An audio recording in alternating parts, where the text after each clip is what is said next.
मेरी बेटी स्कूल जाती थी। पढ़ाई में होशियार, खेलों और बाकी कामों में भी बहुत अच्छी थी। हर टीचर की नज़र में हीरा, हर काम को करने में पहल करती थी। खानदान में भी सब उसे बुद्धिमान और समझदार कहते थे।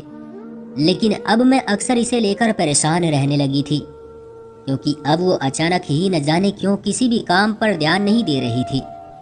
पढ़ने को बोलो तो रोने लग जाती। उसके बदले बदले व्यवहार को मैं पिछले 2 हफ्तों से नोट कर रही थी। आज भी वो स्कूल से आकर सीधा कमरे में जाकर सो गई।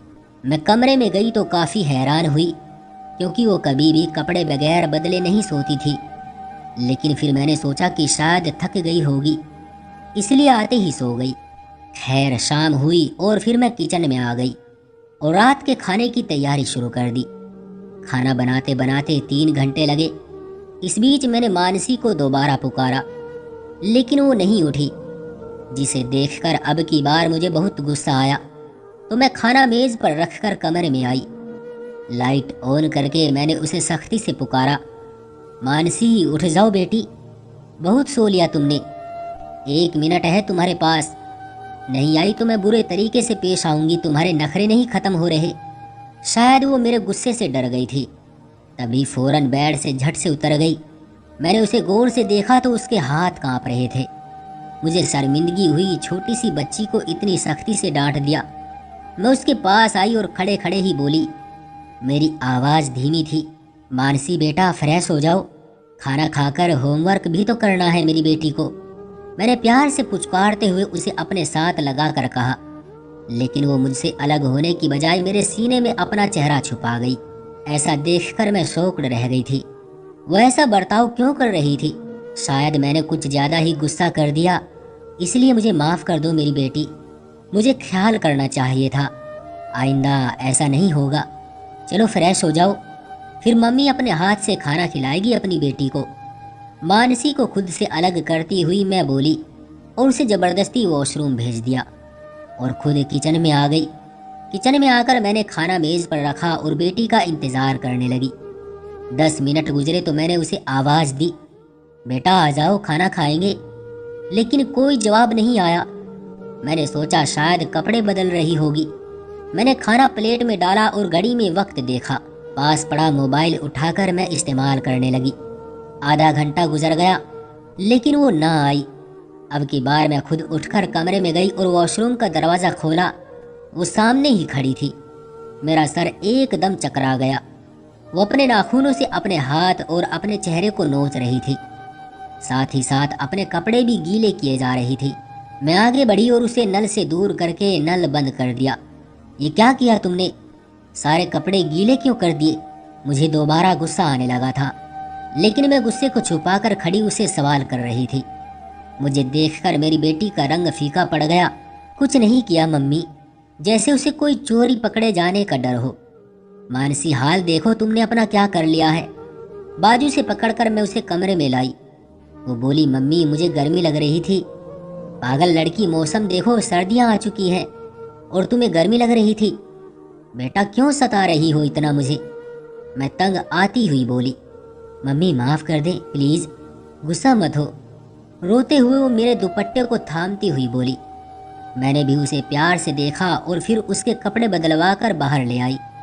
खुद खाना खिलाया और फिर उसे बामुश्किल होमवर्क करवाया। वो किसी भी तरह का काम नहीं करना चाहती थी। बहला फुसलाकर उससे काम पूरा करवाया। फिर मैंने उसे टीवी लगा दिया और थोड़ी देर में किचन का सारा काम करके आंगन में आई और उसे सोने का कहा। वो तो जैसे कमरे में जाने को तैयार बैठी थी। मेरे कहने पर वो फौरन कमरे की तरफ भाग गई। मैं काफ़ी हैरान हुई। अक्सर तो उसे टीवी के सामने से उठने के लिए कई बार कहना पड़ता था, लेकिन आज वो पहली बार में ही उठकर चली गई।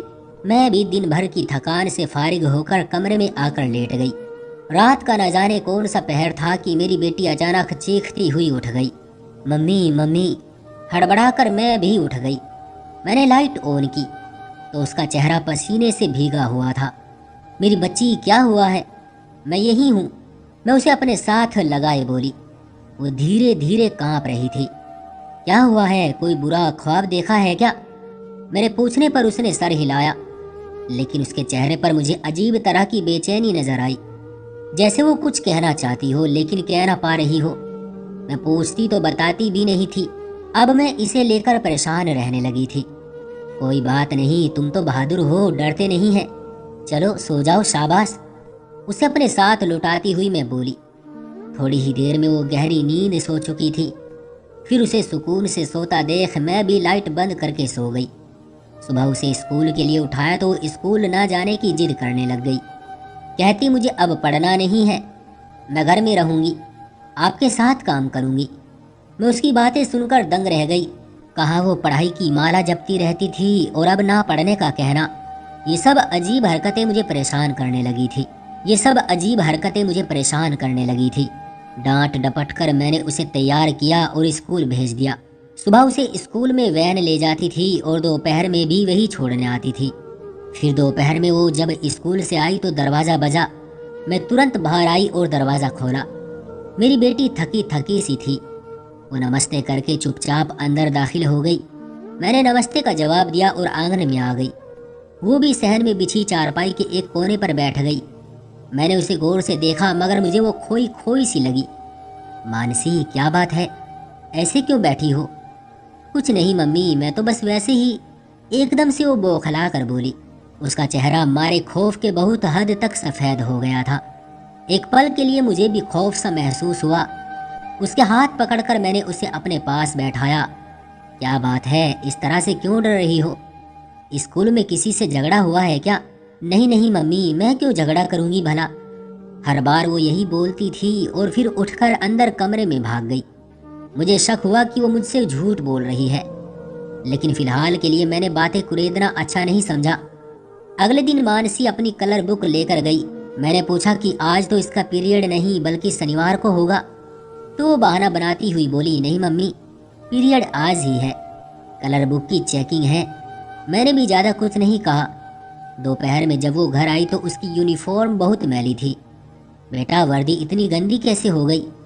घुटनों पर लगी मिट्टी, चेहरे पर लगी गर्द देखकर मैंने पूछा। मम्मी, मैं गिर गई थी, मैं बहुत परेशान हुई। शाम में जब मैं उसे होमवर्क करवाने बैठी तो डायरी पर नोट लिखा था। मैंने नोट पढ़कर अपनी बेटी को देखा। ये क्या है बेटा? स्कूल तो तू नहा कर गई थी, तो फिर ये नोट क्यों भेजा है आपकी टीचर ने? ये आपसे बदबू आती है। वो मुझे नहीं पता मम्मी। मानसी एकदम से स्कूल बैग गुस्से से फेंकते हुए बोली। मेरी बेटी का ये अंदाज मैं पहली बार देख रही थी। उसे गुस्सा करते देख मैं बहुत हैरान हुई कि वो इतनी सी बात पर गुस्सा कर रही थी। मानसी, ये क्या बदतमीजी है? मानसी, ये क्या बदतमीजी है? बाजू से पकड़कर मैं उसे झिझोड़ते हुए बोली। छोड़े मुझे मम्मी। अपना बाजू छुड़वाने की कोशिश करती हुई वो बोली। बेटी, बदतमीजी कर रही हो तुम, बोलो करोगी आइंदा दोबारा ऐसा? मैंने उसे तुरंत अपनी गुस्से भरी आंखें दिखाई। फिर वो बोली कि आप बूढ़ी हैं, गंदी मम्मी हैं, मुझे नहीं करनी आपसे बात। ये बोलती हुई अपना बाजू मुझसे छुड़वाकर वो अपने कमरे की तरफ चली गई। मैं अपना सर पकड़कर वहीं बैठ गई। मेरी बेटी के व्यवहार ने मुझे बहुत परेशान किया। दिन गुजरते गए, मेरी बेटी का व्यवहार बदलता गया। इधर स्कूल से भी रोज नोट आता कि बच्चों को नहलाकर भेजा करो, बू आती है। मैं पहल तो यही समझती रही कि शायद उम्र के साथ साथ मेरी बेटी में बदलाव आ रहा है। उसका अचानक से गुस्सा करना, चिड़चिड़ा हो जाना, वक्त पर खाना ना खाना, सारा दिन खामोश रहना, स्कूल से आते ही उसका थकान का बहाना करके सो जाना, ये सब मुझे नॉर्मल लग रहा था। मैं अभी भी उसकी बढ़ती उम्र का ख्याल करते हुए हर बात नज़रअंदाज करती रही। एक दिन वो स्कूल से आई और सीधा किचन में गई। मैं सहन में खड़ी फ़ोन पर बात कर रही थी। मैंने उसे किचन से निकलकर कमरे में जाते देखा। कॉल बंद करते हुए मैं कमरे में इसके पीछे आई तो जो चीज़ मैंने देखी, मेरे पैरों तले से ज़मीन निकल गई। वो जो भी कर रही थी मुझे ऐसा लगा जैसे वो खुद के साथ कुछ कर लेगी। मैंने आगे बढ़कर उसके हाथ से छुरी लेकर दूर फेंक दी। ये क्या हरकत है? ये क्या कर रही थी तुम? फटी हुई बेडशीट को देखकर मैंने पूछा। कुछ नहीं कर रही थी। आंखें उठाकर उसने मुझे देखा और कहा। उसकी सुर्ख होती आंखें देखकर मुझे खौफ आया। मैं डर कर 2 कदम पीछे को हो गई, लेकिन फिर हिम्मत करके मैं उसके पास बैठ गई। अब मुझे अपने पास खतरे की घंटियां बजती महसूस हो रही थी। मानसी बेटा, मुझे बताओ क्या बात है? किसी ने कुछ कहा है क्या स्कूल में? किसी मिस ने डांटा है या टेस्ट नहीं अच्छा हुआ? कुछ नहीं हुआ मम्मी, आप जाए काम कीजिए अपना, मैं कपड़े बदल लूं। वो इतना बोली और वॉशरूम में खुद को बंद कर लिया। उसके अंदाज पर मैं ठंडी सांस भरकर रह गई। मैं बाहर आ गई। इस लड़की का कुछ नहीं हो सकता, भगवान जाने क्या मसला है इसके साथ। खुद से बड़बड़ाती मैं किचन में आ गई। लेकिन ऐसी क्या बात हुई थी जो ये ऐसा कदम उठाने का सोच रही थी? या फिर बस जानबूझकर मुझे तंग करने के लिए इसने बेडशीट काट दी थी? काम से फारिग होकर मैं अपनी बेटी को पढ़ाने के लिए बैठ गई। आज फिर नोट लिखा हुआ आया था, कृपया अपनी बच्ची को नहलाकर भेजा करें, आपकी बच्ची से अजीब सी बदबू आती है। मैं हैरान थी कि इतना समझाने के बाद भी मेरी बेटी रोज नहाकर क्यों नहीं जाती। फिर मैंने मानसी से शक्ति से पूछा तो उसकी आंखों में खौफ का साया सा लहराया। लड़खड़ाती जबान के साथ वो मुश्किल से बोली, मम्मी मैं रोज नहाकर जाती हूँ। रोज का कहा गया जुमला इसने आज फिर दोहराया। अच्छा तो फिर ये नोट क्यों आया है स्कूल से? मुझे नहीं मालूम, वो नाक चढ़ाती और नॉर्मल बनने की कोशिश करती हुई बोली। अभी और भी कुछ पूछती कि मेरा फ़ोन बज उठा। बेटी का बैग समेटकर मैं फ़ोन सुनने चली गई।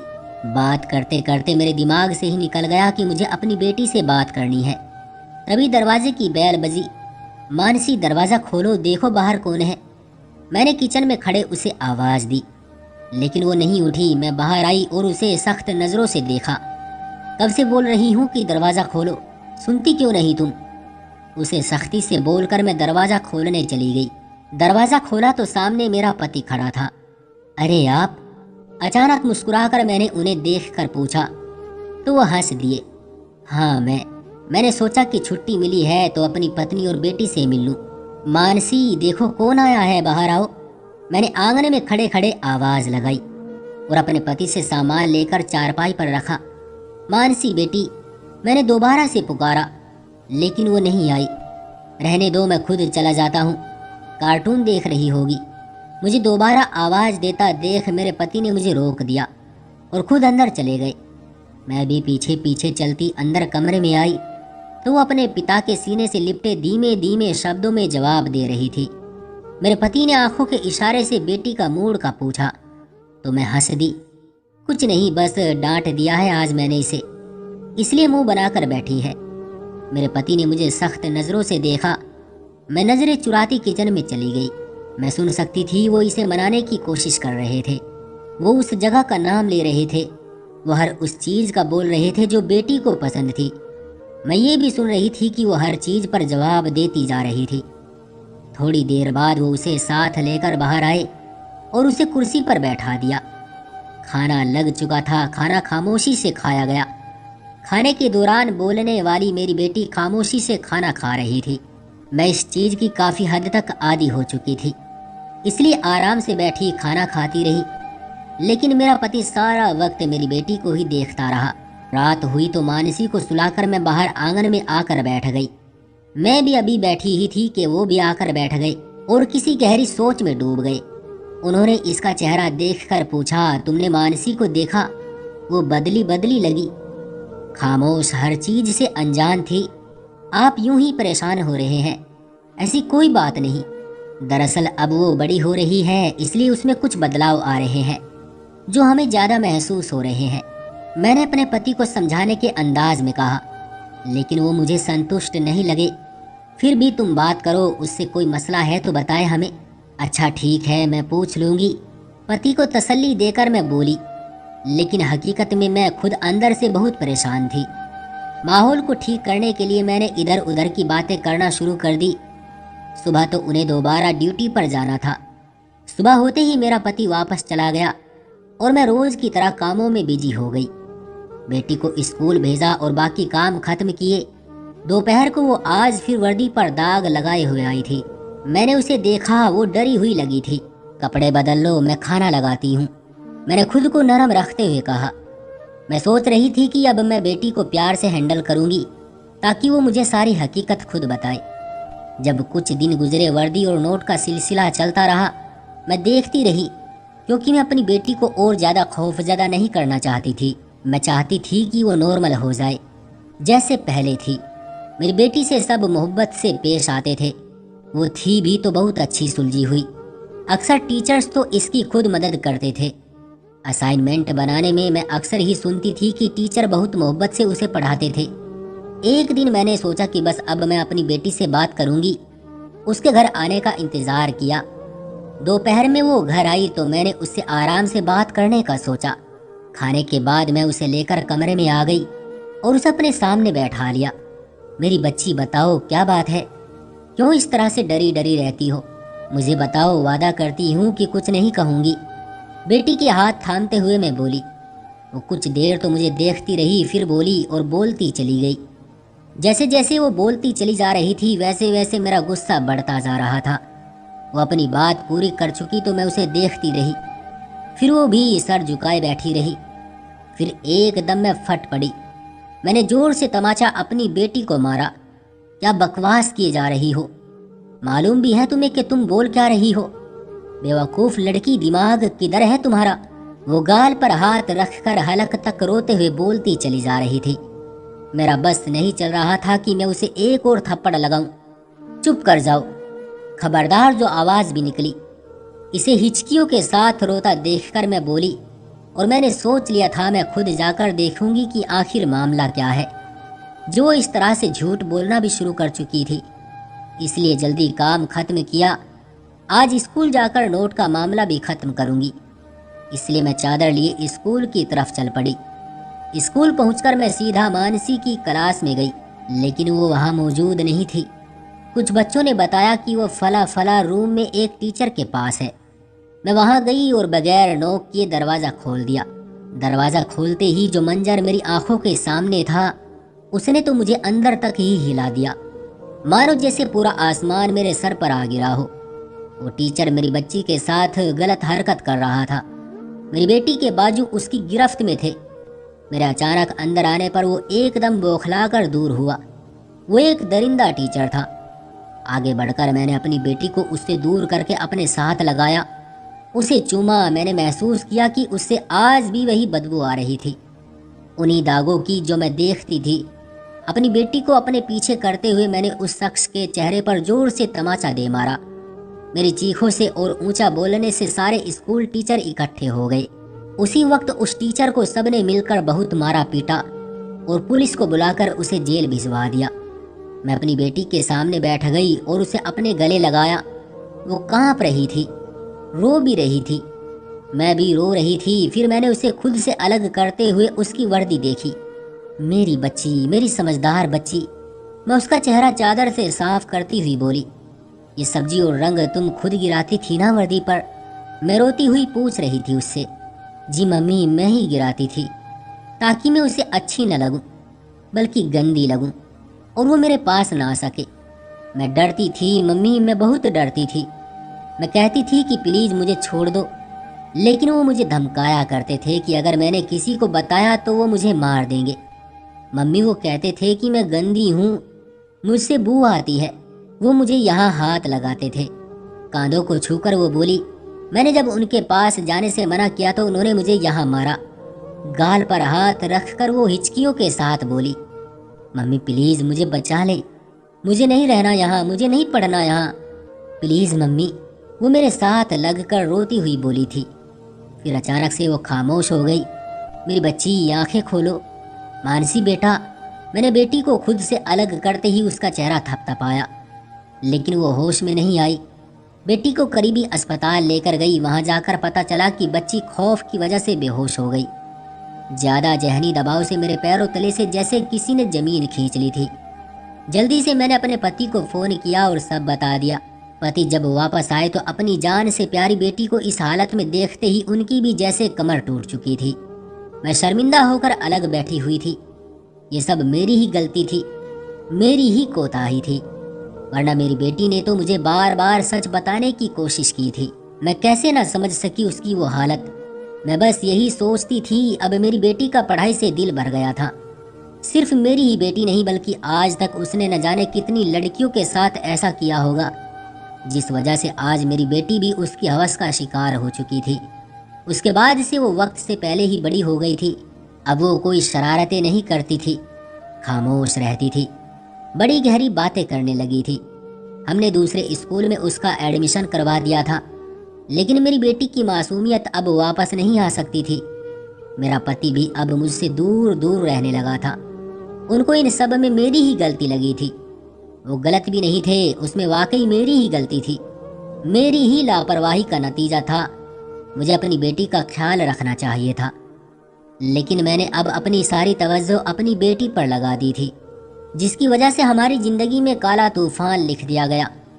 आज भी वो शख्स जेल में अपने किए की सजा भुगत रहा है। दोस्तों, हमें सबसे ज़्यादा अपने बच्चों के करीब रहना चाहिए, इनका दोस्त बनकर रहना चाहिए। इनको सिखाना चाहिए कि अगर कभी ऐसी छोटी सी हरकत भी हो तो वो आकर हमें बताए। माँ बाप बनकर नहीं, दोस्त बनकर रहना चाहिए औलाद के साथ। आज मेरी बेटी के 2 बच्चे हैं और जिस तरह से उसने उनका पालन पोषण किया है वो हर बात अपनी माँ को आकर बताती हैं। उसे देखकर आज भी मैं खुद पर अपनी लापरवाही पर शर्मिंदा हो जाती हूँ। आपको क्या लगता है, उसमें मेरी ही सारी गलती थी? क्या मुझे पहले दिन ही जो नोट आया था तभी जाकर हर चीज की जांच पड़ताल कर लेनी चाहिए थी? या सबसे ज्यादा बड़ी गलती उस स्कूल के स्टाफ की थी कि जिन्होंने एक घटिया टीचर को नौकरी पर रखा हुआ था? दोस्तों, आज की इस कहानी के बारे में आपकी क्या राय है? कमेंट करके हमें ज़रूर बताएं।